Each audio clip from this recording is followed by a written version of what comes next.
the heart of South Chicago, the streets buzzed with life, a mix of danger and dreams.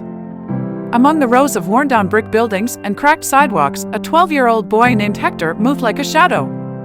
He was a skinny kid, fast and clever, with a knack for slipping into places unnoticed. But Hector had a secret thrill, a hunger for things that didn't belong to him. Stealing wasn't just a habit for Hector, it was a game. He'd swipe anything he could get his hands on, whether it was cash from his mother's purse, a new pair of sneakers from a friend, or candy bars from the corner store. The rush he felt when he got away with it was unmatched. He loved the thrill, the way his heart raced when he slipped an item into his pocket and walked away like nothing happened. But Hector wasn't just stealing from strangers.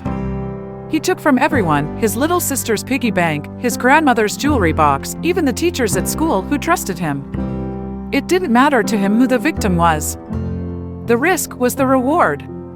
One day, Hector's eyes set on something bigger. There was a local hustler named Bino who everyone in the neighborhood knew about. Bino was rough, tough, and had a reputation for making people pay if they crossed him. But to Hector, Bino was just another target.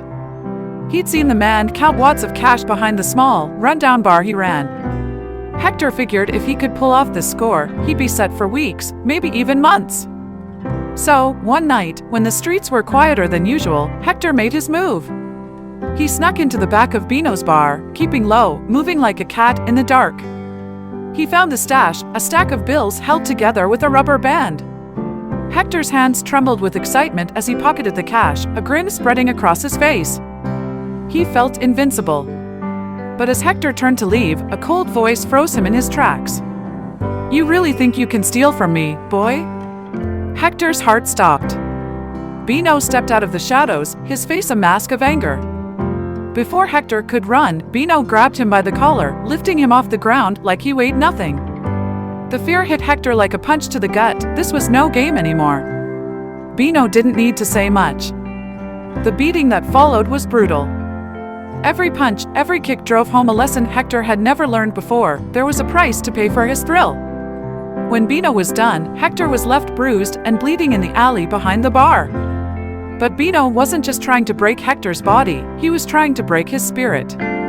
Kneeling beside the boy, Bino grabbed his face, forcing Hector to look him in the eye. "Stealing is easy," Bino hissed. "But every time you take something that isn't yours, you give up a piece of yourself. You understand that now, don't you?" Hector nodded weakly, the pain making it hard to speak. "If I ever catch you stealing again," Bino warned, "you won't walk away next time. You hear me?" Hector heard him loud and clear. Bino left him there, the cold night air stinging his cuts and bruises. Hector lay there for a long time, the thrill of the steal replaced by a deep, gnawing regret. When he finally got up, he limped home, his body aching with every step. From that day on, Hector changed. He still walked the same streets, but the boy who used to steal from anyone and everyone was gone. The pain of that night never really left him, and neither did the memory of Bino's words. Hector learned the hard way that the price of his thrill wasn't worth the cost. And so, the kid who once thrived on the rush of stealing found a new kind of satisfaction in leaving things exactly where they belonged.